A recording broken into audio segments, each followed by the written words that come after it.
Hello, everyone. Rabbi Rosen here. I hope all is well with you, and I'm happy to have a few moments to share with you some thoughts before Shabbat. Many of us have in our minds a sense of what Jerusalem, the city, looks like, Tel Aviv, the same way, but I would imagine that very few of us have ever had a similar memory of the kinds of places that have been now so prominent in the news and in our hearts since October 7th. Small kibbutzim like Nir Oz or Be'eri, or the kind of hardscrabble town known as Sderot.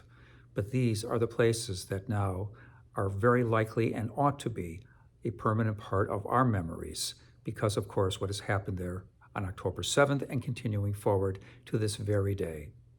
We hope for a time when those places will be fully rebuilt and we would have the opportunity to visit them and see them in a renewed kind of glory.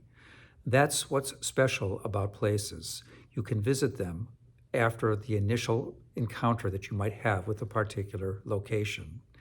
It's different with time. Time has a way of vanishing, and once it's gone, it's gone.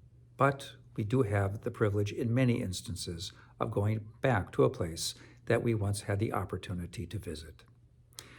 That is the pathway of life in most terms, one might imagine, but there is one exception to the rule. We are now about halfway through the march of time and the march in the wilderness, so to speak, that is the Omer period.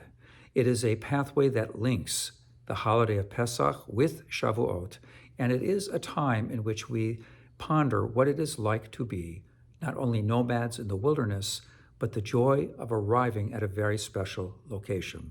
That location is Sinai. Sinai is a place. You can, with a bit of planning, go and see that rather nondescript mountain in the middle of the Sinai Peninsula that tradition ascribes to the biblical Mount Sinai, where Torah was revealed. But here, Sinai is also an idea.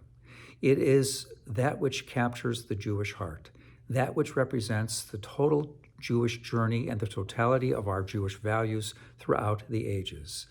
To encounter Jewish life through study, through prayer, through the performance of mitzvot is to revisit Sinai over and over again. That kind of encounter is also what allows us to cherish special and important places that may be off the beaten track in Jewish life, but now are so very important, like those settlements on the border with Gaza, reminding us of our duty to rebuild them and to rebuild the lives that were shattered on that terrible day in October. To revisit Sinai is to re-energize ourselves with a sense of being in a special place over and over again and everything that it represents.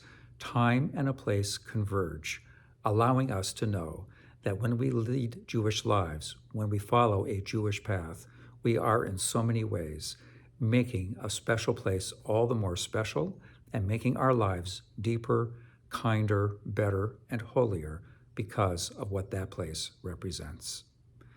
I hope that that might be our journey for all of us as time marches on, as the Omer marches on, and as we draw ever closer to the experience of Sinai.